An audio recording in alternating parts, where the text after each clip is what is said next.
Washington, the gravest international crisis since the war flares into the open.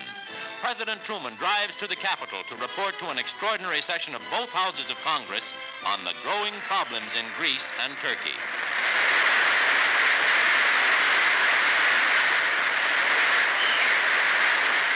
Only 2 weeks before, Great Britain, in economic trouble and desperately short of manpower, notified the United States that she was pulling out of Greece.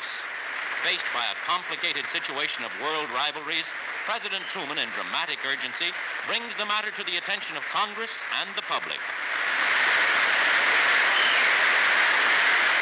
The gravity of the situation which confronts the world today necessitates my appearance before a joint session of the Congress. The foreign policy and the national security of this country are involved. One aspect of the present situation, which I present to you at this time for your consideration and decision, concerns Greece and Turkey. Halfway around the world are the two countries to which the President refers, Greece and Turkey, in the shadow of the Iron Curtain. Here, strategic, economic, and humanitarian issues draw the attention of America. Greece, ancient cradle of democracy, last Western outpost in the Balkans, is today bare of resources. Since 1940, when they repelled Mussolini's invasion and then fought bravely against Hitler's Wehrmacht, the Greeks have been among the war's worst victims. Liberation in 1944 from a cruel occupation by the Nazis was met with wild joy. Yet even this happiness was short-lived, for behind these scenes of greeting to British troops, Greece had become a land of conflict, terrorized by armed bands of royalists and communists. Relief was slow or did not come at all. 85% of the children were tubercular. Thousands of Greeks continued to die for lack of food. In 2 months, the fierce political division between the right and left flamed into civil war.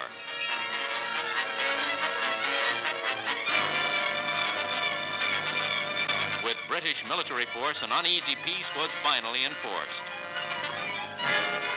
Elections boycotted by the leftist parties gave the majority of seats in the Assembly to the Royalists. A plebiscite last September recalled King George from London.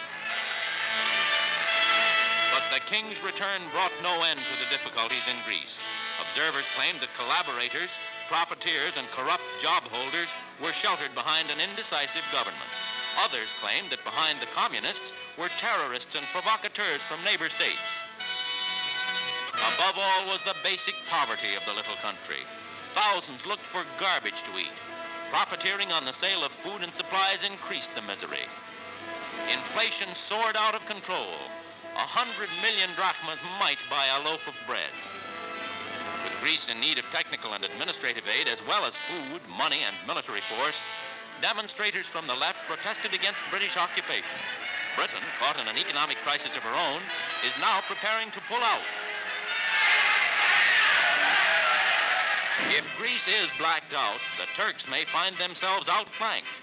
If Turkey and the Dardanelles go, the whole Middle East, it is claimed, might face communist expansion.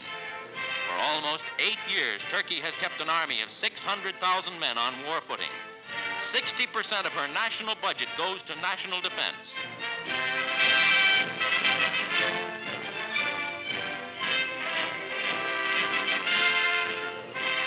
But the Turks, though brave fighters, would be no match for heavy modern armaments. Meanwhile, in Greece, a UN commission, with both the U.S. and Russia participating, probes the charges of corruption and violence, but is unable to keep pace with the rapidly spreading crisis. So runs the story of Greece, as back in America, a hushed Congress listens to President Truman. Greece must have assistance if it is to become a self-supporting and self-respecting democracy. The United States must supply this assistance. We have already extended to Greece certain types of relief and economic aid, but these are inadequate. There is no other country to which democratic Greece can turn. No other nation is willing and able to provide the necessary support for a democratic Greek government. One of the primary objectives of the foreign policy of the United States is the creation of conditions in which we and other nations will be able to work out a way of life free from coercion. This is no more than a frank recognition that totalitarian regimes imposed upon free peoples by direct or indirect aggression undermine the foundations of international peace and hence the security of the United States. Should we fail to aid Greece and Turkey in this fateful hour, the effect will be far-reaching to the West as well as to the East. We must take immediate and resolute action. I therefore ask the Congress to provide authority for assistance to Greece and Turkey in the amount of $400 million for the period ending June 30th, 1948.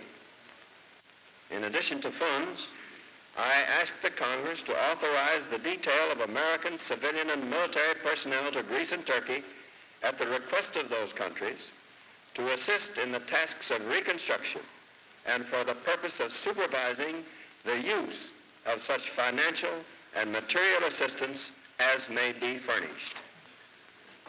The seeds of totalitarian regimes are nurtured by misery and war. They spread and grow in the evil soil of poverty and strife. They reach their full growth when the hope of a people for a better life has died. We must keep that hope alive. The free peoples of the world look to us for support in maintaining their freedoms. If we falter in our leadership, we may endanger the peace of the world, and we shall surely endanger the welfare of this nation. Great responsibilities have been placed upon us by the swift movement of events. I am confident that the Congress will face these responsibilities squarely.